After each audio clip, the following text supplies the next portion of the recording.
Hey you geeks! Jasnah Kholin, Rashar's biggest heretic. But is she?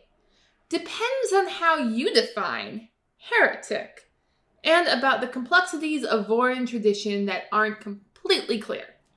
Be warned, this video contains spoilers through Oathbringer. The word heretic is applied far too liberally in the Cosmere, while the peoples of Roshar are known for using certain words to apply to too broad of a category of things. Look at all those chickens! The overly broad use of the term heretic was also a thing on Sel in Shudireth. I even noted that in my section subcaption, if anyone read that. It bugged me then, and it really bugs me now. Why? Well, you know how some people hate it when the term literally is used to mean figuratively?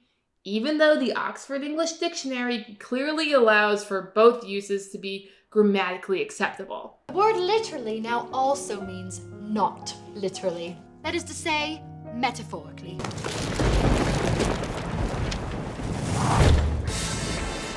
What have you done? My pet peeve is when people use heretic, apostate, and pagan interchangeably. So while the dictionary allows for heresy to mean an opinion profoundly at odds with what is generally accepted, this recent definition makes language less clear and less precise, driving me crazy. Heresy's meaning is deeply embedded in the Christian cultural heritage of England, first as Catholics, then as Anglicans. Though the word got a lot more use after the Protestant Reformation, the original definition of heretic remained. The heretic accepts only such parts of the Christian faith as commend themselves to his own approval. Thus, a heretic is someone who is a member of the church. In Christianity, one becomes a member by baptism, but willfully ignores parts of the church's teaching. Other Abrahamic religions have similar words and distinctions. Looking back to the Jews of biblical times, the Samaritans were also a people that worshipped the God of Abraham and who were members of the covenant by circumcision. But because they did not use the temple at Jerusalem, the ancient Jews ostracized them. Does this sound like Jasnah? No. She rejects all of Vorinism. In the Vorin Church of Coffee, Jasnah drinks tea. She refutes the idea that the Almighty ever existed, except in the minds of men. I suspect that these groupings of Spren are where the ideas of mankind's primeval gods came from. Honor, who became Vorinism's Almighty, was created by men who wanted a representation of ideal human emotions. Cultivation is an embodiment of nature and nature Spren. The various void Spren, with their unseen lord, evoke an enemy or antagonist. The Stormfather is, of course, a strange offshoot of this. Of course, to that, Hoyd would say, Impressive. Every word in that sentence was wrong. Now, this tea isn't all bad. She maintains a hold on what human reason can discern as right and wrong, and acts accordingly. It is certainly better than the Kool-Aid provided by the Cult of Moments.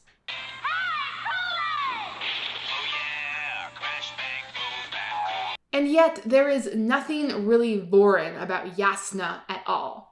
Unlike Dalinar, the Vorin Church never formally excommunicated her because she never joined the devotary. If the Vorin concept of church membership aligns closer to the Christian culture, then Jasnah isn't a heretic. She's just a pagan, a non-believer to be shunned. Shun the non-believer! Shun! Though, if the Vorin Church is more similar to Judaism, then the membership isn't determined by an act of your will. It's determined by how you present your body. This is also likely because Sanderson has said that Alethkar is a mix of Semitic and Asian cultures. So if we consider the safe hand tradition akin to ritual circumcision, then Jasnah is Vorin. That goes on the list of strangest sentences I've ever said. Sorry. If Jasnah is technically a member of the Vorin Church of Coffee, but she insists on drinking tea... I thought you were an atheist. Gave it up for Lent. She is still not a heretic. She is an apostate. An apostate is one who abandons wholly the faith of the church, either by embracing a completely different religion or simply by falling into naturalism and complete neglect of religion. Pray to whatever deities you may worship. If there are any atheists among us, you may pray to science. Now, apostate is not a word that gets thrown around a lot and has retained a clear definition. So I really like this word for Jasnah. It also helps delineate her beliefs from Dalinar's and the rest of the Radiants who are trying desperately to fit the reality that honor is dead into their Vorin belief system. Also, it appears that someone is answering prayers, and it ain't the Stormfather, the Heralds, or the Almighty. So, who's left? Please don't be odium, please. As Dalinar says, honor might be dead. It's not that God has died. It's that the Almighty was never God. He did his best to guide us, but he was an imposter, or perhaps only an agent, a being not unlike a spren. He had the power of a god, but not the pedigree. Dalinar is the true heretic, and even got properly excommunicated for his efforts. Though he was officially banned because he married the wrong woman, his insistence on sharing schismatic teachings didn't help things either.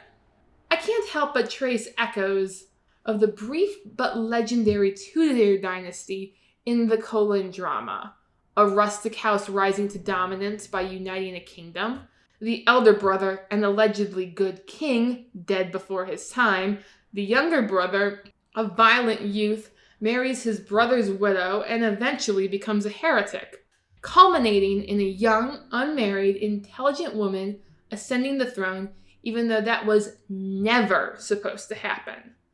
Jasnah Kholin, Gloriana, and apostate. Not a heretic. Thank you for watching. Please like, share, and subscribe if you would like to see more. Your patronage is greatly appreciated.